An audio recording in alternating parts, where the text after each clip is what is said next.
जय हिंद, वंदे मातरम। दोस्तों, आज के इस वीडियो में 5 मिनट शो के अंतर्गत पहली वीडियो लेकर आया हूं। सुपर फास्ट वीडियो में 5 मिनट के अंदर हम जीन पियाजे टॉपिक को पूरी तरह खत्म करेंगे और दिखाएंगे कि किस तरह पूरा पढ़ा जा सकता है, कुछ भी ऊपरी सतह से नहीं पढ़ेंगे।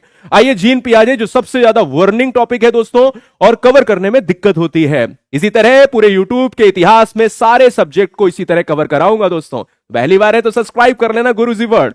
जीन पियाजे के सिद्धांत को कहते हैं कॉग्निटिव डेवलपमेंट थ्योरी, यानी स्विट्जरलैंड से आने वाले जीन पियाजे साहब एक थ्योरी देते हैं जिसका नाम है संज्ञानात्मक विकास का सिद्धांत।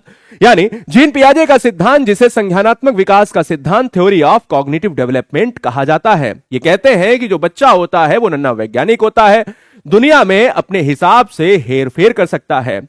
आपको बता दें कि जो बच्चे छोटे वैज्ञानिक की तरह, अब यहां पर एक कॉन्सेप्ट आता है कि क्या वाइगोस्की भी कहते हैं अंतःक्रिया, क्या पियाजे भी कहते हैं? नहीं।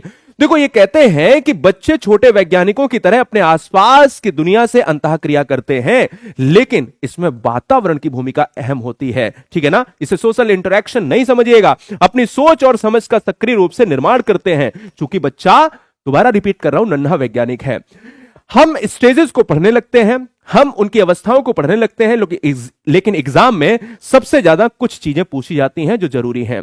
आइए, स्कीमा क्या होता है एक सेकंड में जान लो आसान भाषा में। जिस तरह हम किसी भी किताब को अलमारी में रखते हैं, वो उसकी जगह है, ऐसे ही किसी जानकारी को अपने दिमाग में रखते हैं। बस यही स्कीमा है दोस्तों। जानकारी के संगठित मानसिक पैटर्न या ब्लॉक्स, जिनका उपयोग दुनिया को समझने के लिए किया जाता है, तो समझते तो इससे है ना। तो जो भी जानकारी है वो हम रखते हैं, वो स्कीमा है।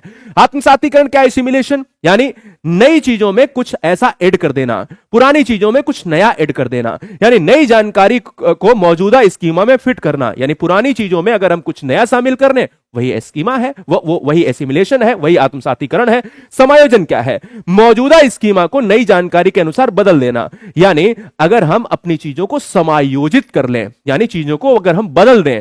और संतुलन को देखा जाए तो संतुलन को आत्मसातीकरण और समायोजन, दो चीजें देखिए।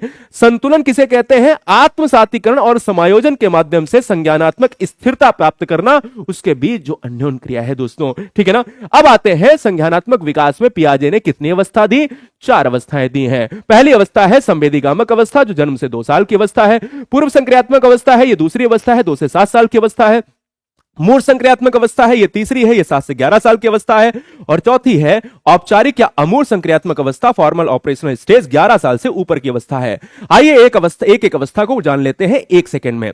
संवेदीगामक को सेंसरी मोटर स्टेज कहते हैं। इस अवस्था में बच्चा जो भी सीखता है वो इंद्रियों के द्वारा सीखता है और अनुकरण के द्वारा सीखता है।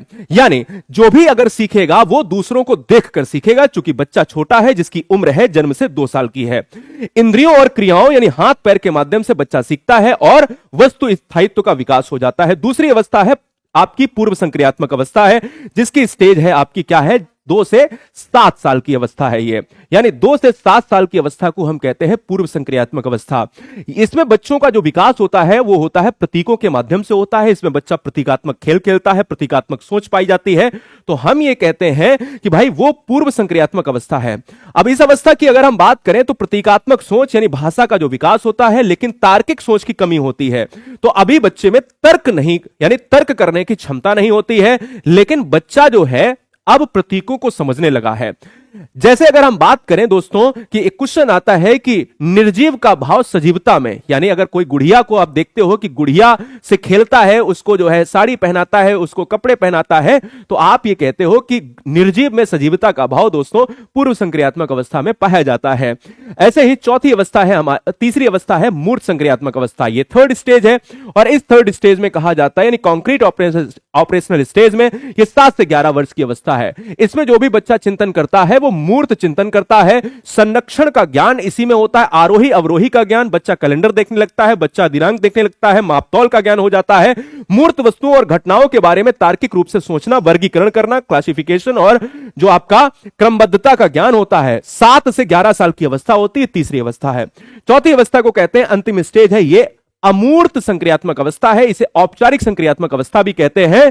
यह स्टेज 11 साल से ऊपर की अवस्था होती है, यह अमूर्त चिंतन की अवस्था होती है। इसमें तीन चीजें जानना बहुत जरूरी है। इसमें प्रतीकात्मक सोच पाई जाती है, परिकल्पनात्मक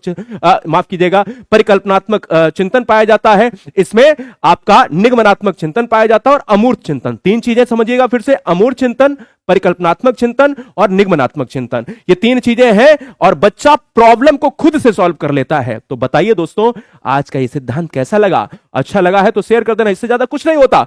मिलेंगे नेक्स्ट वीडियो में और सारे सब्जेक्ट ऐसे कवर करेंगे। अगर अच्छा लग रहा है तो समझिए बिना टाइम कि सारी चीजें ध्वस्त करेंगे। जय हिंद, वंदे मातरम।